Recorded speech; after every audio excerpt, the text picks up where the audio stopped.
Ya lo dije a los que vinieron ayer, pero lo repito porque hoy hay personas nuevas. La fórmula en que el sacerdote dice varias veces durante la misa: el Señor esté con vosotros. Es una fórmula muy cortita que lo que desea para vosotros es la presencia de Dios. Al fin y al cabo, el fin de la liturgia y el fin de la vida cristiana es la presencia de Dios, estar en Dios, con Dios, e incluso finalmente sumergidos totalmente en Él y Él impregnando totalmente nuestro ser. Es una frase muy cortita: el Señor esté con vosotros, pero lo condensa lo que es el fin de todo. Pero sigue una fórmula, que es por la que os estoy diciendo estas palabras, que podemos decir sin pensarla, que es: y con tu espíritu. El sacerdote desea, y es un deseo que es como una oración, que el Señor esté con cada uno de vosotros. Es como una oración que hace, pero dirigiéndose a la gente. Es un deseo, pero no es meramente una manifestación, es un deseo en el templo santo, que en el fondo es como decir: Señor, concédeles eso. Y la asamblea dice: y con tu espíritu. Yo os pediría que cada vez que decimos esa frase, realmente deseéis para mí eso, la presencia de Dios, que el Señor esté en mí. Lo vamos a repetir varias veces en cada misa que escuchemos toda la vida. Creo que esto que estoy diciendo ahora vale la pena para refrescar en su sentido esta fórmula.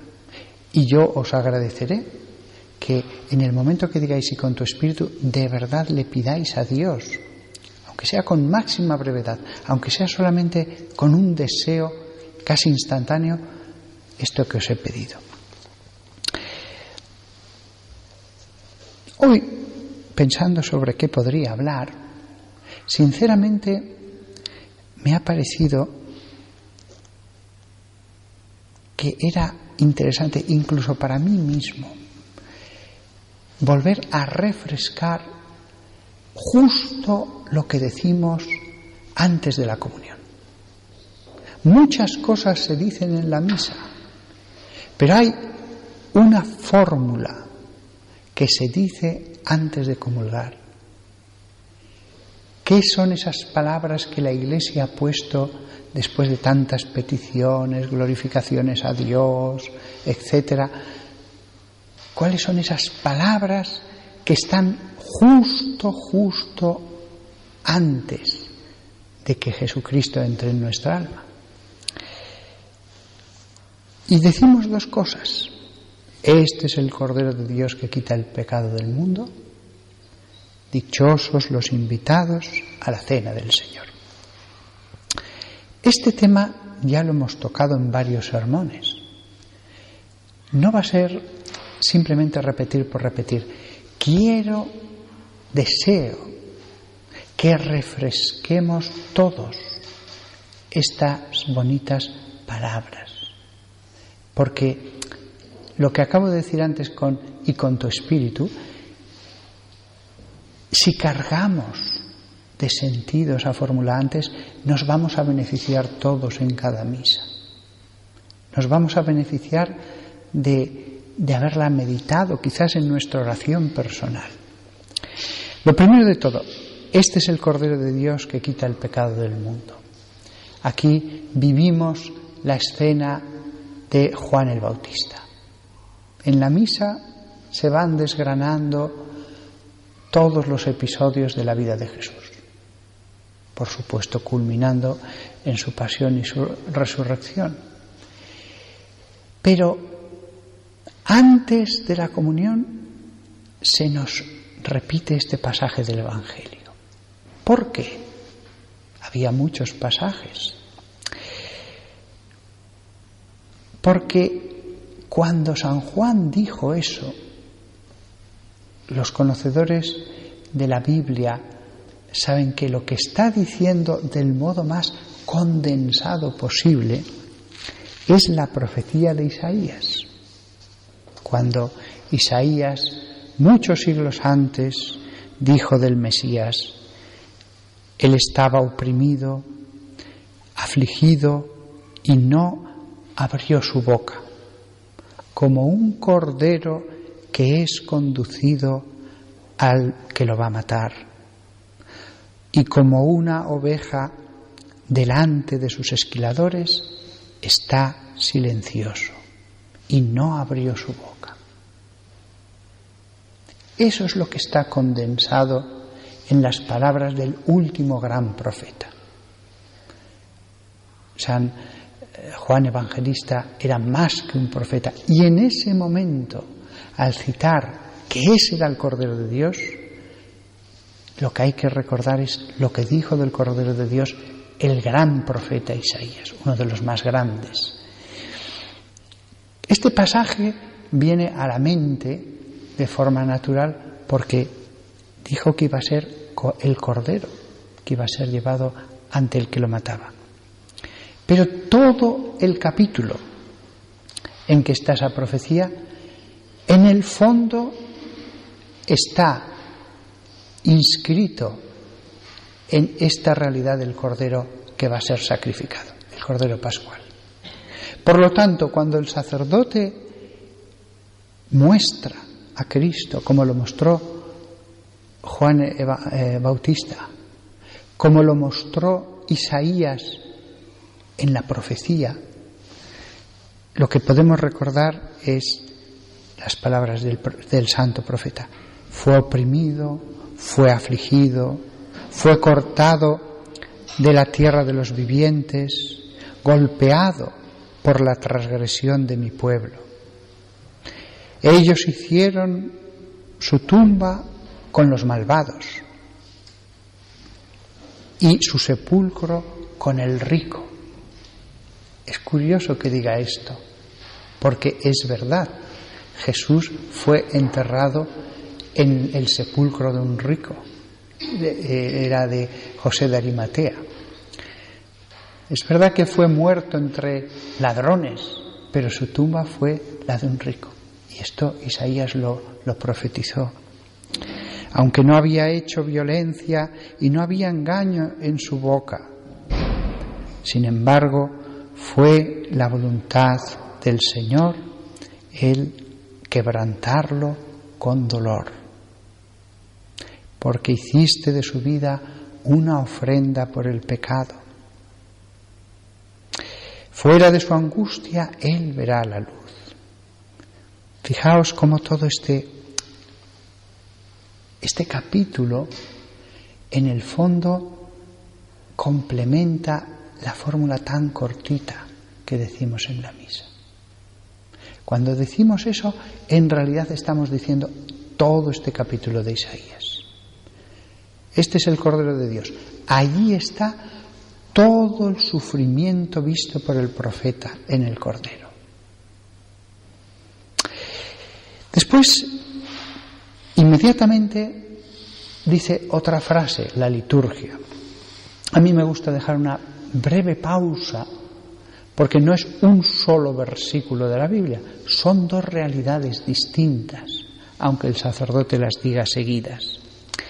Y es cuando dice, después que hemos contemplado los sufrimientos de Cristo, es cuando dice el sacerdote: dichosos los invitados a la cena del Señor. Los dos versículos se complementan maravillosamente, porque uno nos habla de la cruz y el otro habla del triunfo de la resurrección, el banquete, con Él en el reino de los cielos. Por eso la misa son las dos cosas, por eso hay símbolos de lo uno y de lo otro en la misa. Es cierto que se actualiza el sacrificio de Cristo en el Calvario en la misa, es cierto, pero aunque la resurrección ocurrió una sola vez en la historia, también se actualiza la resurrección de Cristo. También se hace presente. También nosotros estamos presentes ante ese único hecho. Es como si sobre el altar tuviera lugar la única resurrección de Cristo atravesando el tiempo y la historia.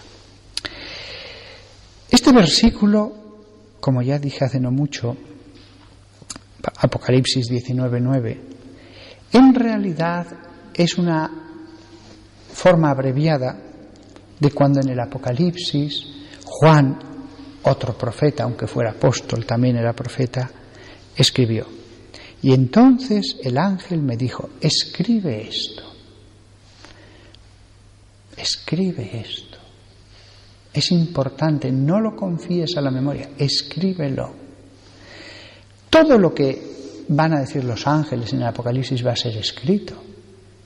Pero es que aquí, como subrayándolo, dice, escríbelo. O sea, es importante. Benditos son aquellos que son invitados a la cena de boda del Cordero.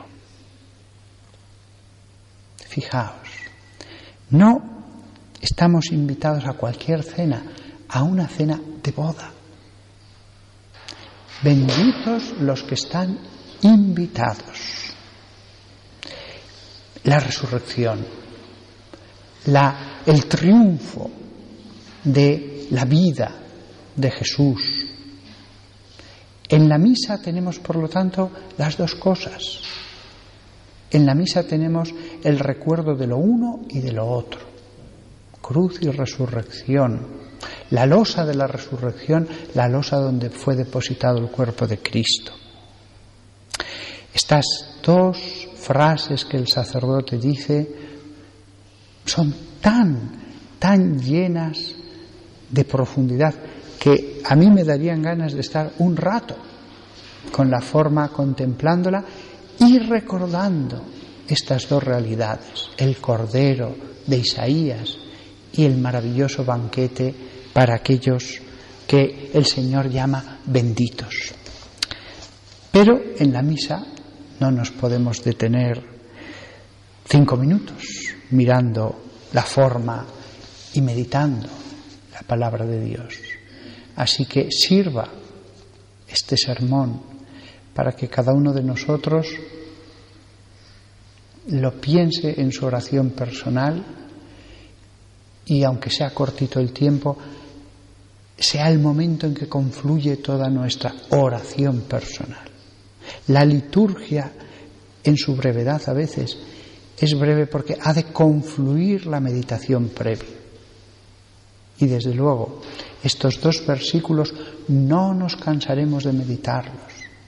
Estos dos versículos tenemos que sacarles brillo antes de la comunión, brillo incluso antes de comulgar en la contemplación del cuerpo de Cristo. Que todos nosotros comulguemos, contemplemos la forma incluso antes de comulgar, como lo hacía la Virgen María en la misa. Cómo viviría, meditaría, contemplaría la cena de Pascua que se celebraba cada sábado por la noche, ella con los apóstoles y después ya con Juan. ¿Cómo debía ser esa misa? Con Juan, ni más ni menos. Que todos nosotros saquemos brillo a el oro de la palabra de Dios contenida en la liturgia de la Santa Misa de la Iglesia Católica.